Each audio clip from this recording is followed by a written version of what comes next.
nous allons passer la journée ensemble. Je suis chargé de mission sur la valorisation des données naturalistes à l'Adréal Nouvelle-Aquitaine et je suis également correspondant régional au SINP. Pour commencer, je vous rappelle que cette journée sera enregistrée, donc elle a pour but d'être diffusée en ligne. Donc si vous ne souhaitez pas apparaître à l'écran, vous êtes invité à garder votre caméra désactivée. Concernant les modalités techniques, je vais donner la parole à Catherine Ménard de la région Nouvelle-Aquitaine qui va vous donner les différents éléments pour participer. Voilà, Catherine, si tu veux bien. Et donc, je vais juste vous dire 2 mots des éléments techniques. Donc, vous avez plusieurs liens sur votre invitation, sur le programme de la journée. Un premier lien pour la séance plénière de ce matin. Ce lien va être actif toute la journée. Donc, voilà, quand on a besoin de revenir en fin de journée en séance plénière, c'est le même lien. Un lien équivaut à une salle, hein, donc on a un lien pour la plénière et puis on a des liens différents pour les ateliers de cet après-midi. Donc, vous avez 5 liens différents qui sont dans le programme. 2 premiers ateliers qui auront lieu en même temps en début d'après-midi avec un lien et 3 autres ensuite. Donc pour vous connecter sur Teams, si vous voulez avoir accès à toutes les fonctions, je vous conseille, dans la mesure du possible, de télécharger directement l'outil quand ça vous est proposé. Si vous ne pouvez pas, de plutôt utiliser le navigateur Chrome ou Edge pour pouvoir bénéficier de toutes les fonctionnalités, notamment caméra, mais surtout conversation. Si vous avez des difficultés, ça peut être aussi à cause du VPN si vous en avez un, donc je vous invite à le couper si vous avez des soucis. Je pense que ça, c'est plutôt bien fait, mais je vous invite aussi à rentrer votre nom, votre prénom, votre structure, quand vous vous connectez de manière à ce que vous apparaissiez, à l'écran et dans le chat avec, vos identifiants. Je vais mettre également dans le fil de discussion un petit lien vers un formulaire Forms, qui est un formulaire assez simple, mais dans lequel vous pourrez rentrer, vos noms, prénoms, structures et aussi coordonnées, notamment le mail, si vous souhaitez être tenu, informé de ce qu'on aura fait dans la journée et des présentations. Je vous rappelle aussi que les bonnes règles de visio sont qu'on coupe, sa caméra et son micro quand on n'a pas besoin de s'exprimer. Il y aura des présentations, il y aura aussi des temps d'échange et des temps pour les questions. Donc dans ces moments-là, vous pourrez lever la main.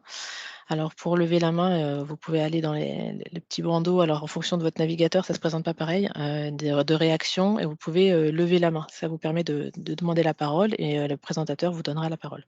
Si vous ne souhaitez pas prendre la parole, vous pouvez aussi vous exprimer dans le chat. Donc, vous pouvez poser vos questions et on tâchera d'y répondre, voilà, soit à l'oral, soit directement dans le chat. Voilà. Donc, je vais repasser la parole à Arnaud et donc je vous rappelle que les sessions seront enregistrées. Donc, si vous ne souhaitez pas avoir votre image enregistrée, pensez à garder votre caméra éteinte.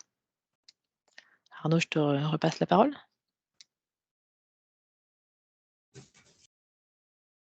Merci Catherine. Ouais, donc sans plus attendre, nous allons, monsieur Jacques Réga, donc directeur adjoint de l'Adréal Nouvelle-Aquitaine, va nous faire un mot d'introduction pour nous présenter le webinaire. Monsieur Réga, si vous m'entendez. Oui, merci de me donner la parole. Donc, bonjour à toutes et à tous. Donc, merci d'avoir répondu, pour le coup, très nombreux là, à notre proposition. Donc, pour ce webinaire qui est organisé donc, en partenariat avec les 3 copilotes du système d'information de l'inventaire du patrimoine naturel, donc l'Adréal de Nouvelle-Aquitaine pour l'État, le Conseil régional et la région donc, qui se sont exprimés jusqu'à présent, et puis l'Office français pour la biodiversité. Donc on est très heureux de vous accueillir aujourd'hui pour ce webinaire qui a une vocation finalement très pédagogique, et on s'est rendu compte à travers les différentes enquêtes et les différents contacts qu'on a pu avoir que ce dispositif qui est pour le coup très utilisé et pas nouveau, n'est néanmoins pas suffisamment connu, pas suffisamment peut-être exploité. Donc on a souhaité organiser cette séquence de la journée pour bien faire comprendre les objectifs de ce système d'information, son fonctionnement, comment il peut répondre à vos attentes et peut-être mieux répondre à vos attentes, et comment le faire fonctionner de manière partenariale, équilibrée et partagée. Donc on a effectivement un gros programme de travail qui va vous être présenté dans le détail.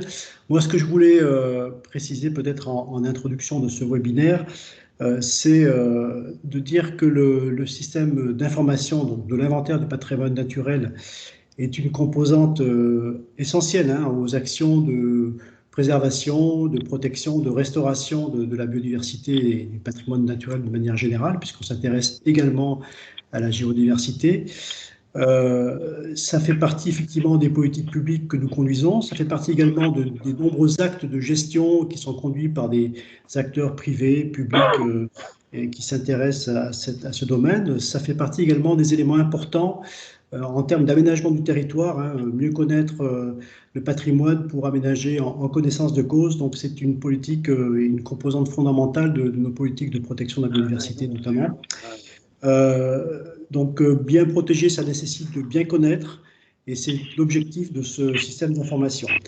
Ce système d'information, il implique plusieurs choses, des données qui soient des données fiables, cohérentes, structurées et accessibles. Ça implique également le respect d'un certain nombre de règles, de cadres réglementaires et de règles de fonctionnement. On va en parler largement aujourd'hui.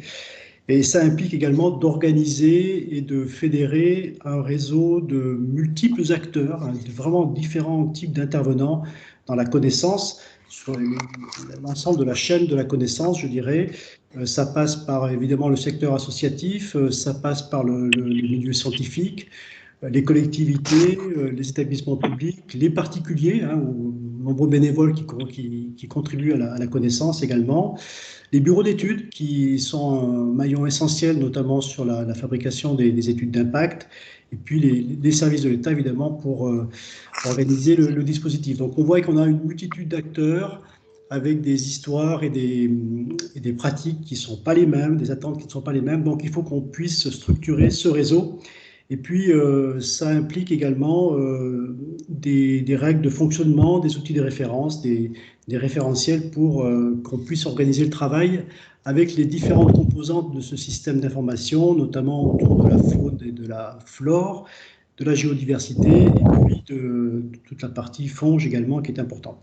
Voilà, donc juste un mot d'historique. Je disais, ce système d'information n'est pas nouveau, puisqu'il a été créé en 2005, avec un protocole qui est venu structurer ce dispositif à l'échelle nationale en 2017. En 2020, le système d'information nature-paysage qui avait été créé en 2005 a été rebaptisé en système d'information du patrimoine naturel. Et puis en 2022, donc tout récemment, pour s'adapter au nouveau cadre réglementaire, il y a eu la mise en place d'un schéma métier national, on va vous en parler, qui vient préciser la gouvernance et s'adapter au nouveau cadre réglementaire. À l'échelle régionale, et c'est ce qui nous est important aujourd'hui, ce système d'information est structuré en plateforme régionale avec différents types d'organisations en fonction des régions. Plateformes régionales qui sont généralement copilotées État, région et Office français pour la biodiversité. Donc une gouvernance qui est un peu souple et propre à chaque région. Notre plateforme régionale en Nouvelle-Aquitaine a été habilitée en 2021 pour une période de 3 ans, ce qui nous donne effectivement à la fois une reconnaissance et une responsabilité en termes de fonctionnement. Et nous l'avons organisé en pôle thématique, donc les responsables des pôles thématiques que je remercie se présenteront et présenteront également leur action. Donc voilà rapidement, mais tout ceci vous sera précisé en détail. Le programme, Arnaud Roy va vous le préciser, mais en grande ligne, hein, cette matinée sera consacrée à une partie plénière avec la présentation du système d'information, l'articulation entre le système d'information de l'inventaire du patrimoine naturel et l'Observatoire régional pour la biodiversité. Et puis cet après-midi, vous aurez effectivement la possibilité de participer selon vos centres d'intérêt à des ateliers, l'objectif étant, encore une fois, de bien expliquer ce que c'est, de bien capter vos attentes, de bien comprendre également vos questions, et puis de ne pas hésiter surtout à poser des questions sur le fonctionnement. Et je pense que cette journée sera utile et en tous les cas sera nécessaire pour poursuivre notre travail en partenariat avec les copilotes. Voilà, donc je remercie encore une fois l'ensemble des participants. Nous sommes effectivement très nombreux. D'ailleurs, il y avait pratiquement 200 personnes. Je remercie les organisateurs et en premier lieu Arnaud Roy pour l'ADREAL, auquel je vais passer la parole en vous souhaitant une bonne journée.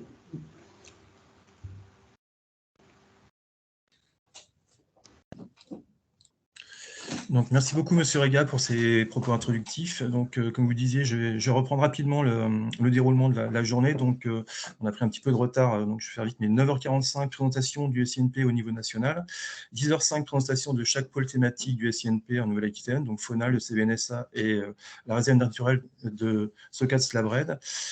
11h05, une petite pause. À 11h15, l'articulation ORB-SINP. 11h35, témoignage de structures régionales autour de la donnée du SINP, contribution et utilisation de la donnée SINP.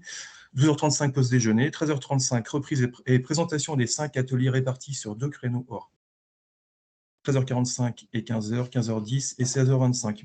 Et donc, fin du webinaire prévu autour de 16h45. Voilà. Donc, sans plus tarder, je vais donc donner la parole à Solène Robert, qui est la coordinatrice du SINP et du portail de l'inventaire national du patrimoine naturel au sein de Patrinat. Voilà, donc Solène, je te laisse la parole. Oui, bonjour, merci Arnaud. Est-ce que c'est bon pour le partage d'écran? C'est bon. Super, merci beaucoup. Donc, bonjour à toutes et à tous. Donc moi, je suis Solène Robert, je suis donc à Patrinat, qui en fait administrativement est une unité d'appui et de recherche. On est un centre d'expertise et de données sur le patrimoine naturel qui est sous la co-tutelle de l'OFB, du MNHN et du CNRS. Et donc, nos équipes sont majoritairement localisées à Paris et donc je suis moi-même sur le site du Jardin des Plantes. Voilà. Et donc, pour débuter ces journées, je voulais commencer avec vous à partager, à revenir un petit peu sur la genèse du SINP. Ça a été un petit peu dit en préambule par Jacques Regard et parler un petit peu des actualités du SINP et puis des perspectives au regard des nouvelles actualités et notamment de la publication du schéma métier au bulletin officiel. Je vais revenir sur ce point-là dans ma présentation. Donc déjà, le SINP, vous le savez probablement tous, hein, c'est un dispositif dont l'objectif est majoritairement de partager la connaissance sur le patrimoine naturel. Donc quand on parle de patrimoine naturel, en fait, on parle de l'inventaire des richesses écologiques, on parle de la faune, on parle de la flore, on parle de la fonge, on parle de la géologie, etc. Je dis etc. parce qu'en fait, il faut se référer, quand on parle du patrimoine naturel, à l'article L411-1A du Code de l'environnement qui définit cette notion. L'idée de partager ces connaissances, c'est vraiment qu'elles puissent être prises en compte dans les différentes politiques publiques en vue de leur protection et de leur conservation. Et pour atteindre ces objectifs, le SINP, en fait, il va mettre en place un certain nombre d'organisations. Donc, l'idée, c'est vraiment d'organiser, de fédérer les réseaux d'acteurs, donc autant les acteurs qui produisent, qui administrent, qui diffusent les données, et de structurer ce partage. Et pour structurer ce partage, on va mettre en place un certain nombre de règles, de méthodes communes à l'échelle de l'ensemble du dispositif. Donc, on va parler de standards d'échange, on va parler de référentiels, etc. Je vais y revenir un petit peu aussi juste après. Donc, je disais la genèse du SINP, l'historique, ça me semble vraiment important de savoir d'où on part pour un petit peu voir où on va aujourd'hui. Si on veut faire un petit peu d'historique, il faut regarder du côté de 92, du côté de la Convention de la diversité biologique. Il faut regarder aussi les textes de la Stratégie nationale de la biodiversité. Il faut regarder aussi les textes de la Convention d'Aarhus, où on indique notamment que la préservation de la diversité écologique passe par la connaissance. Donc, on a ici les notions d'accessibilité de la connaissance environnementale, qui est l'information prégnante en fait, du SINP, et qui pointe la nécessité d'un partage de l'information entre les acteurs et avec les citoyens. Donc, la notion de citoyen est ici assez importante. Et pour faire ça, il est nécessaire d'organiser les choses. Donc, on parle de systèmes d'information et d'organiser les choses dans des systèmes d'information. En 2005, il y a une décision prise par le ministère en charge de l'écologie de créer le SINP, qui s'appelait à l'époque donc le système d'information sur la nature et paysage, et qui a changé de nom depuis pour s'appeler donc système d'information de l'inventaire du patrimoine naturel. Dès sa création, le SINP est prévu comme un système collaboratif qui va regrouper les acteurs et avec un niveau national et en fait des niveaux régionaux. On repointe la nécessité d'un partage de l'information et on appuie sur la nécessité de partager aussi les outils entre les acteurs. On pointe aussi le partage de règles communes et on on commence à aborder la notion d'adhésion à un protocole. Donc, historiquement, il y a un premier protocole qui est créé en 2013, qui est instauré sous forme d'une circulaire publiée au bulletin officiel et qui va être en fait le document cadre du SINP. Donc, dans ce document, on va notamment avoir des informations sur la comitologie. Donc, à l'époque, on a un COPIL, un comité de pilotage, on a un comité scientifique et technique et on a un certain nombre de groupes de travail qui œuvrent pour la mise en œuvre plutôt opérationnelle, on va dire, du dispositif. Pour ceux qui étaient là à l'époque, peut-être vous vous souviendrez qu'on avait des animations thématiques avec, on parlait à l'époque de SINP mer, de SINP terre, de SINP paysage. Et puis, c'est dans ce même contexte que l'UMNHN est reconnu responsable donc, de la plateforme nationale du SINP au travers de son portail accessible à l'adresse inpn.mnhn.fr. Nouveau protocole en 2017, toujours diffusé sous la forme d'une circulaire au bulletin officiel. Donc, évolution du protocole de 2013 sur différents points. Notamment, on réaffirme et on réinstaure un certain nombre d'informations sur le process de la donnée. Donc, on va parler du référentiel TaxRef. On réaffirme l'importance d'utiliser des référentiels communs. On voit aussi l'importance de la notion de métadonnées, de la structuration des lots de données. Et puis, on a, point aussi assez majeur du protocole de 2017, les modalités de partage des données qui sont revues et qui sont réaffirmées dans le document. Toujours dans ce contexte-là, on a des outils mutualisés qui se mettent en place, notamment l'outil Carmen, l'outil Ginkgo, un outil sur les métadonnées et plusieurs guides, notamment des guides sur les sujets juridiques, un guide sur les données sensibles. Donc voilà pour la genèse, un peu pour les éléments historiques. Et maintenant, on considère que le SINP a atteint une certaine forme de maturité, alors sans être complètement abouti. On a quand même un certain historique, un certain socle qui a été installé et pour preuve un certain nombre de résultats. Si on regarde un peu du côté des chiffres, alors il ne faut pas regarder que ça bien évidemment, mais du côté des chiffres, donc là je cite les chiffres plutôt de l'ONB, donc les indicateurs de l'Observatoire national de la biodiversité. On compte plus de 92 millions de données sur les espèces. Donc ça, c'est le dernier chiffre officiel publié. Le chiffre de cette année n'a malheureusement pas encore été calculé, mais voilà, donc chiffre quand même de l'an dernier, avec une progression qui est de plus de 22% sur une année. Donc ce qui est une belle progression pour le dispositif et ça nous place, nous, la France, au niveau international, comme le 3e pays en termes de nombre de données partagées. Donc avec l'envoi notamment des données au niveau du GBIF, donc le Global Biodiversity Information Facilities. On a aussi plus de 4 millions de données sur les habitats, habitat qui est une des thématiques de l'inventaire du patrimoine naturel. Pas forcément énormément travaillé dès sa création, mais thématique qu'on doit largement investir, qui est fondamentale pour la connaissance et pour un certain nombre de programmes, et notamment très important dans le cadre du nouveau projet de restauration qui est européen sur donc la restauration des habitats. Dans le cadre aussi du contexte du SINP, un certain nombre de résultats du côté des programmes, donc des programmes historiques qui concourent au SINP, qui ont été consolidés. ZNIEF, pour les plus connus, avec les 40 ans d'ailleurs, qu'on va fêter très bientôt. L'Inventaire national du patrimoine géologique, TaxRef, référentiel sur les taxons. ABREF, son pendant, référentiel sur les habitats. Et puis un certain nombre de nouveaux projets aussi qui ont été consolidés dans ce cadre, notamment le programme CARAB, cartographie des habitats, et puis le projet de la surveillance de la biodiversité terrestre. On a aussi un certain nombre de groupes de travail et de projets spécifiques qui ont été menés et qui sont actuellement menés. Pour en citer quelques-uns, on travaille sur les standards d'échange, donc comment échanger les données entre les acteurs, donc quelles informations il faut transmettre, lesquelles sont obligatoires, lesquelles sont facultatives, comment mieux les normer, voilà, une notion de langage commun en fait. On a aussi un sujet sur l'accompagnement autour des questions de structuration des métadonnées avec un groupe de travail qui est notamment piloté par le CBN Alpin, qui consiste à mieux accompagner les questions autour des métadonnées, à quoi ça sert, pourquoi on crée des métadonnées, comment on les crée, comment on structure les lots de données pour que ces lots de données soient mieux accessibles, mieux décrits et que les différents acteurs qui concourent à leur production soient mieux mis en valeur dans le cadre du dispositif. Un projet assez connu qui est le projet Ginkgo aussi, qui se base sur le socle technique de GeoNature et qui consiste à mettre en place en fait un outil pour saisir, importer, diffuser les données et outil qui est proposé à l'usage notamment des plateformes régionales quand elles le souhaitent. Autre groupe de travail qui a été avancé dernièrement, l'architecture du SINP. Donc, en gros, l'architecture, c'est le système un peu de plateforme et comment les informations circulent entre les plateformes au-delà du langage commun. On a notamment travaillé récemment sur la gestion des mises à jour de données. Donc, comment faire des mises à jour, comment les répercuter d'une plateforme à l'autre, comment gérer des corrections, comment gérer des invalidations, comment gérer le fait qu'on a des restructurations, notamment de métadonnées.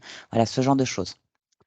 Un groupe de travail aussi particulièrement important au regard notamment des problématiques d'ouverture des données, hein, c'est la sensibilité des données à la diffusion. Donc, il y a une exception à la diffusion publique des données. Donc là, il faut aller regarder du côté des textes réglementaires au niveau du L124.4 du Code de l'environnement. Donc, on a redéfini les règles et les principes de sensibilité des données dans le cadre d'un guide méthodologique. Donc, gros travail de l'an dernier.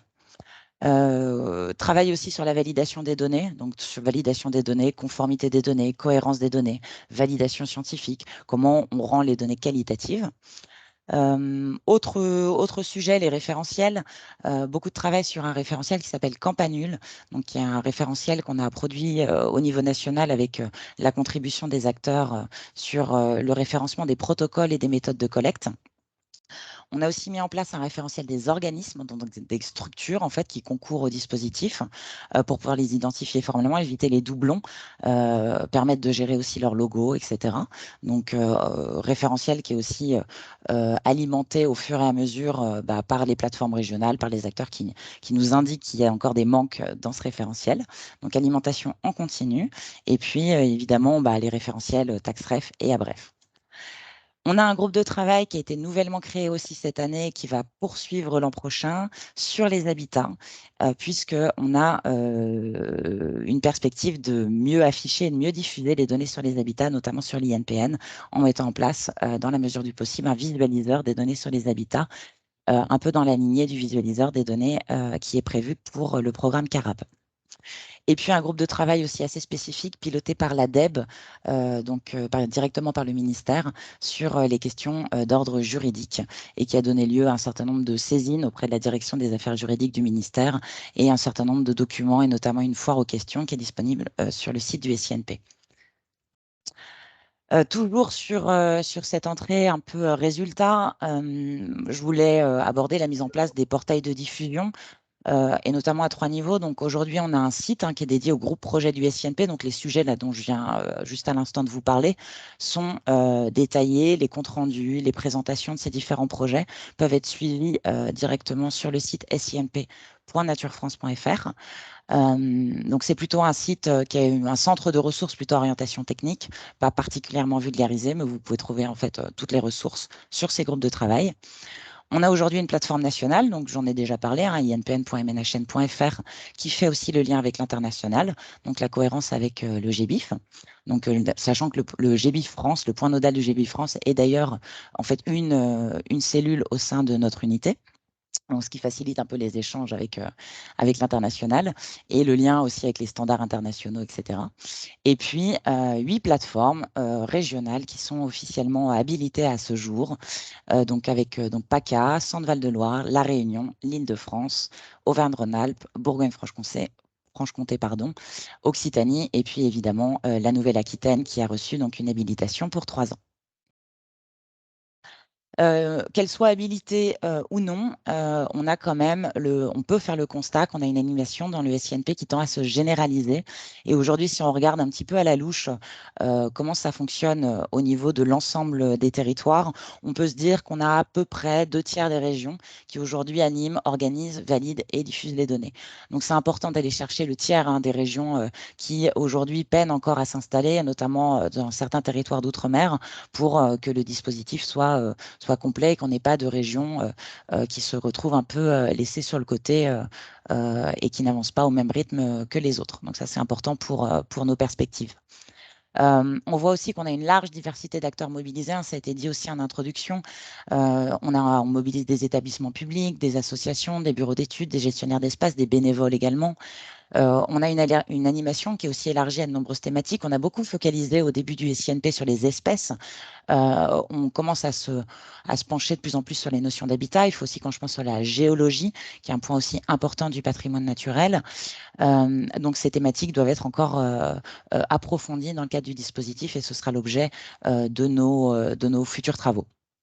Et puis, on a une gouvernance, État-région et OFB, d'ailleurs, qui est avec les directions régionales, qui tend à se renforcer. Ça aussi a été dit un petit peu en introduction.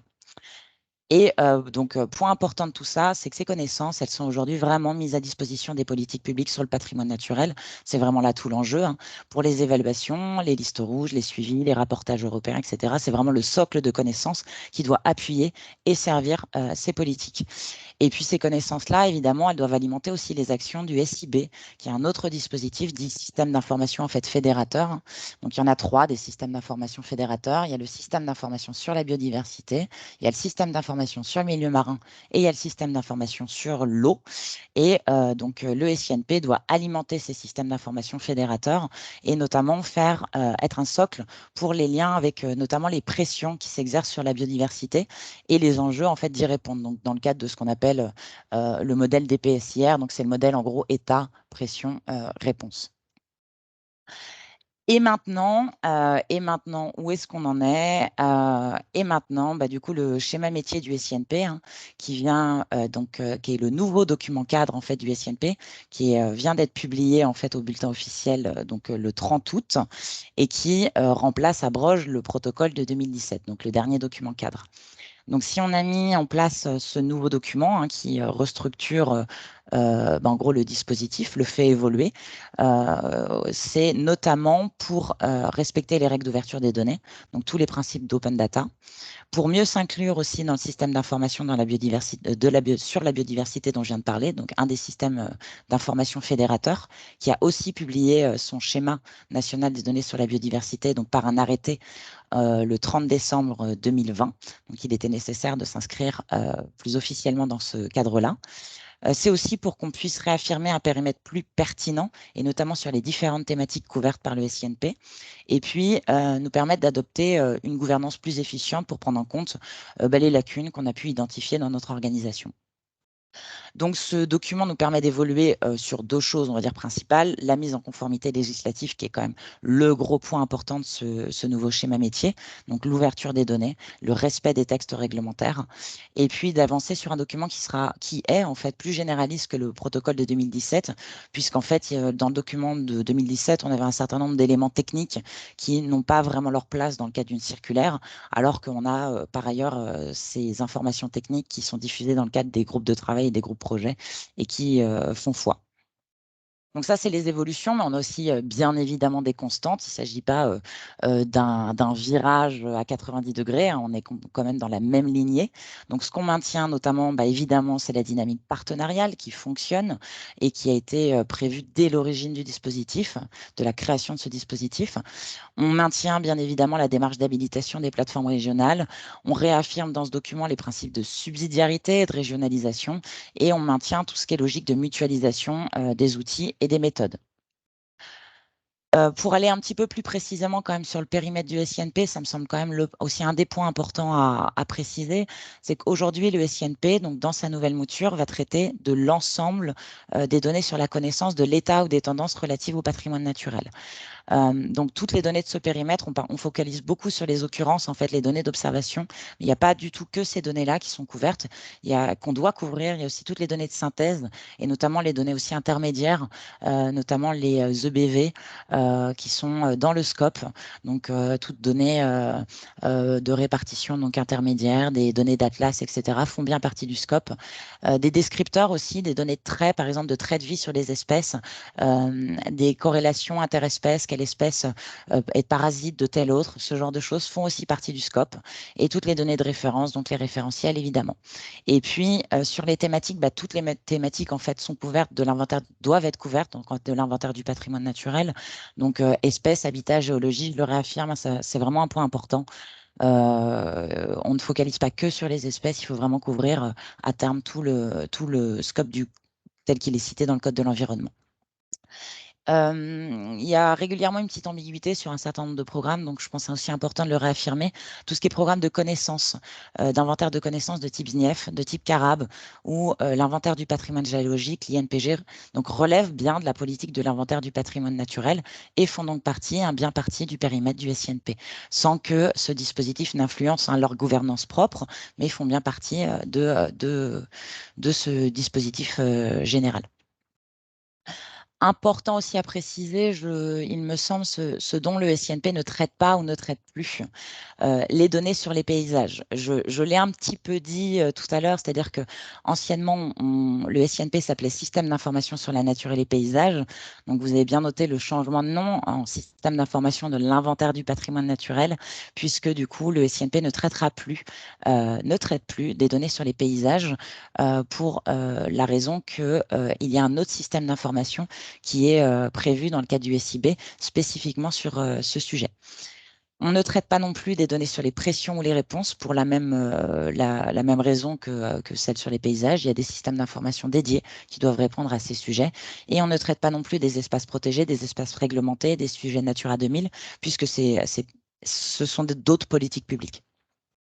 Pour autant, quand on a dit ça, dans le cadre quand même de ces programmes, notamment Natura 2000 ou espaces protégés, on a des données d'inventaire du patrimoine naturel qui peuvent être produites. Donc ces données-là intègrent dans un second temps le SINP et ces programmes peuvent organiser leur structuration des données en s'appuyant sur le SINP, mais ce n'est pas une obligation. Ils peuvent le faire, on peut appuyer leur dispositif, mais ce n'est pas une obligation. Par contre, ce qui est important, c'est que les données qu'ils produisent sur le périmètre de l'inventaire du patrimoine naturel rejoignent in fine l'inventaire du patrimoine naturel, donc le SINP.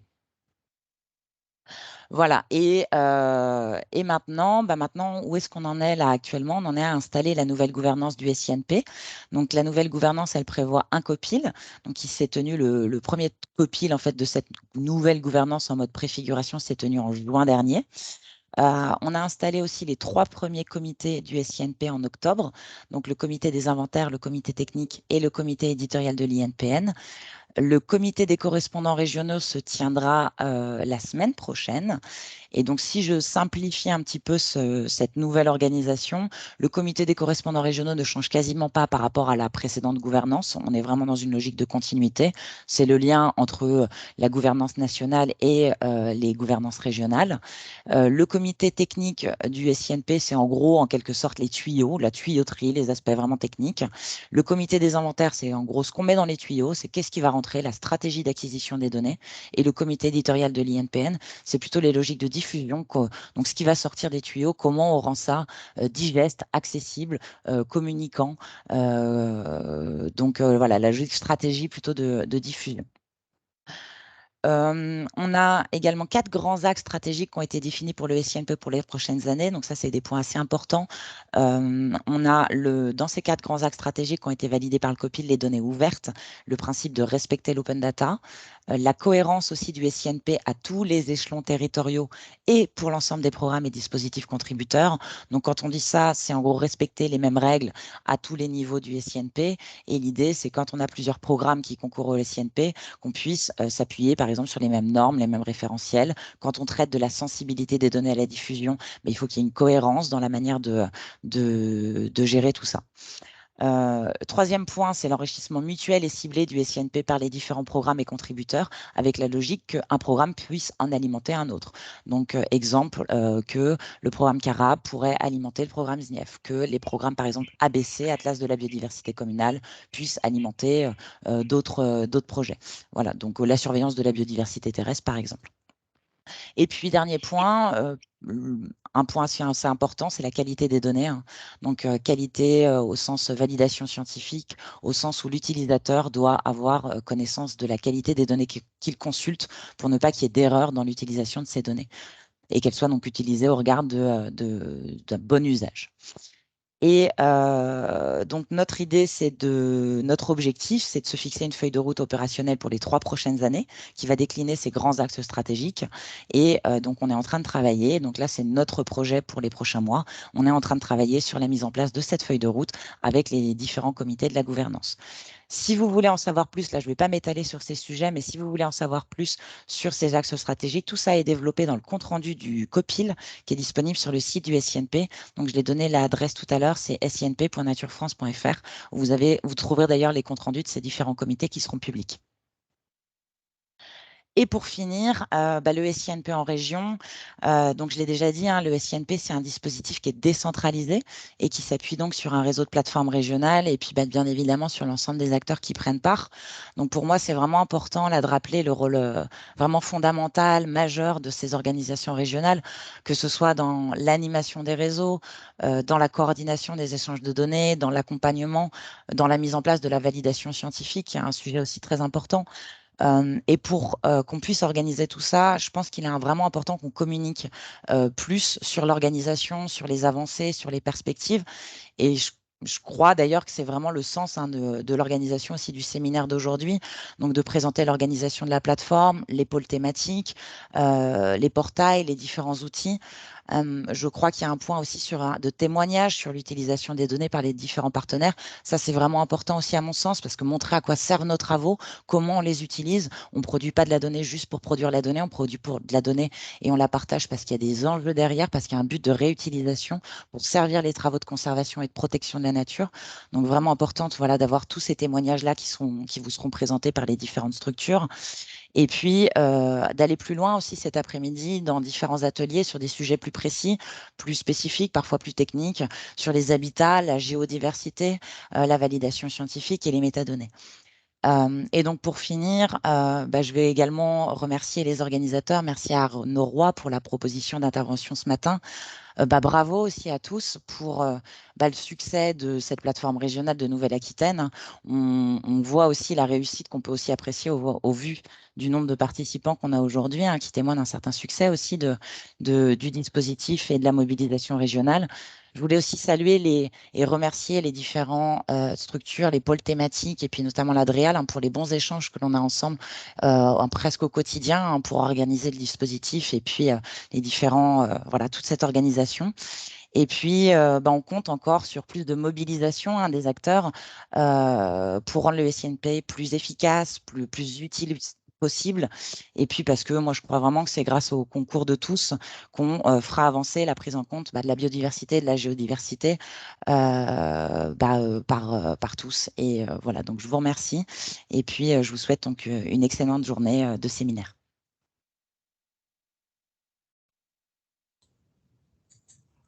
Eh bien, merci beaucoup Solène pour cette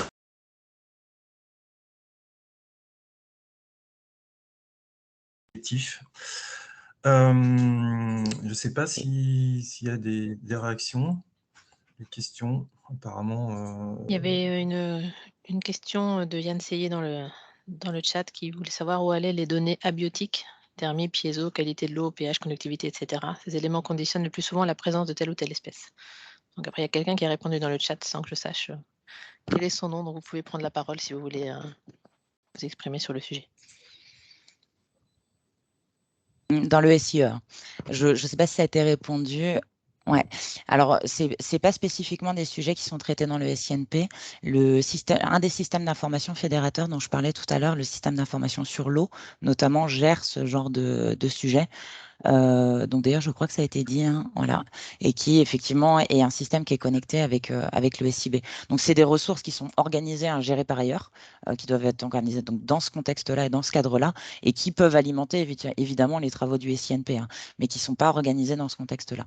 On a notamment quand même ces sujets, les sujets pédologiques, par contre, qui sont dans le scope du SINP, et avec notamment le GISOL, le groupement d'intérêt sur les sols, et qu'on doit mieux traiter pour la suite. Ça fait partie des thématiques qu'on doit mieux investir.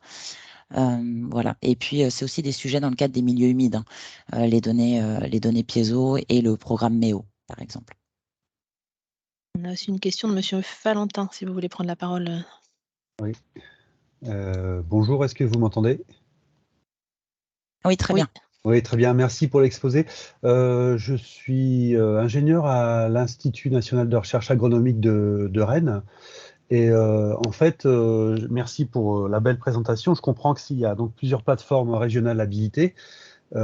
Et en fait, la question que je me pose, c'est si je suis intéressé par une espèce sur l'ensemble du territoire national, quel est le guichet entre guillemets unique pour pouvoir interroger l'ensemble des plateformes régionales sans avoir à prendre des contacts sur des plateformes individuelles, parce que j'étais déjà confronté à ça en fait les années précédentes, et je vais certainement avoir besoin de réinterroger plusieurs régions à propos d'une espèce particulière qui nous intéresse dans nos travaux de recherche. Merci.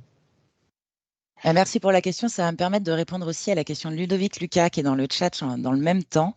Donc, on a des plateformes régionales et on a une plateforme nationale. Donc, en fait, c'est l'INPN qui doit répondre à cette problématique pour avoir accès aux données de toutes les plateformes régionales. Donc, l'outil qu'on met en place dans le cadre de l'INPN, c'est un service qui s'appelle OpenOps, donc qui est accessible à l'adresse openops.mnhn.fr. Donc, ça, c'est notre outil, en gros, de diffusion des données au niveau national où vous pouvez aller récupérer les données de tous les territoires. Et donc, du coup, le principe, c'est que les plateformes régionales et la plateforme nationale échangent les données dans les deux sens, à minima une fois par an. Et ça fait partie d'ailleurs de notre feuille de route. Là, j'ai dit qu'il fallait qu'on décline nos objectifs dans la feuille de route, dans une feuille de route à 3 ans. Et il y a un point des objectifs de la feuille de route à 3 ans qui est de fluidifier les échanges de données entre plateformes régionales et plateformes nationales dans les deux sens pour que du coup, le régional bénéficie des données que nous, on récupère par ailleurs, donc des acteurs nationaux et des acteurs internationaux, puisqu'on récupère aussi les données du GBIF, donc les données de chercheurs, par exemple, étrangers, mais qui pourraient avoir des données sur le territoire français ou des données d'autres systèmes internationaux, par exemple e-Naturalist, et un jeu de données qui est véhiculé directement par le GBIF, récupéré par l'INPN et retransmis aux plateformes régionales. De la même manière d'ailleurs que les données du dépôt légal, les données de dépôt bio.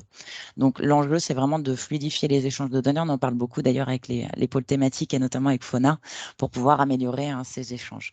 Donc si vous voulez récupérer les données sur une échelle plus grande que des régions, allez au niveau national, donc sur l'INPN, avec quand même petit point de vigilance sur la fréquence des échanges de données et donc les problématiques de mise à jour. Donc, c'est toujours bien aussi de compléter quand même par ce qu'il y a au niveau régional pour avoir une information potentiellement parfois plus précise ou pas plus précise d'un point de vue localisation, mais plus fraîche parce que potentiellement, on n'a pas encore eu le temps de les intégrer au niveau national. Voilà. Je suis désolée Arnaud, en plus je vois que j'ai complètement débordé le temps. Donc.